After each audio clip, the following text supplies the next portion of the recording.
Hello friends, welcome back to Divyatejagiri vlogs. ఇంకా మన ఛానల్ని ఎవరైనా సబ్స్క్రైబ్ చేసుకోకపోతే ప్లీజ్ టు సబ్స్క్రైబ్. ఇది వచ్చేసి కోకోపీట్ అండి. ఇది మొక్కలు పెట్టడానికి చాలా బాగా ఉపయోగపడుతుంది. ఇక్కడ చూపిస్తున్న విధంగా ఈ కోకోపీట్ని అయితే నానబెట్టుకోవాలి. అదంతా ఉబ్బిన తర్వాత సాయిల్లో మిక్స్ చేసుకోవాలి. ఇక్కడ చూపిస్తున్నటువంటి తులసి మొక్క యొక్క మన్ను అయితే బాగా గడ్డగట్టిపోయింది. దాని వలన వేర్లన్నీ ఇరిగిపోయి మొక్క అనేది వాడిపోతుంది అనమాట. సో అందుకని చెప్పేసి దాన్ని నేను పగలగొట్టి ఆ మట్టిని నేను అన్నిట్లో మిక్స్ చేసి అన్ని కుండీలకు వాడుకుంటున్నాను.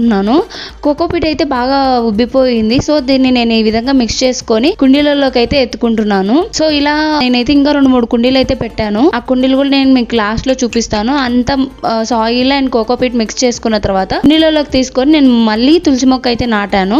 అది చనిపోతుందేమో భయపడినాను కానీ బతికింది. నేనైతే మొక్కలను పెంచడం స్టార్ట్ చేశాను. మీరు కూడా స్టార్ట్ చేయండి. మనకి ఏదైనా పానిక్ గా అనిపించినప్పుడు ఇలాంటి మొక్కలను చూడడం కానీ మాట్లాడడం కానీ చేసామంటే మన మనసు చాలా కుదురు పడుతుంది అనమాట. ఇవి మన మొక్కలు. Thank you for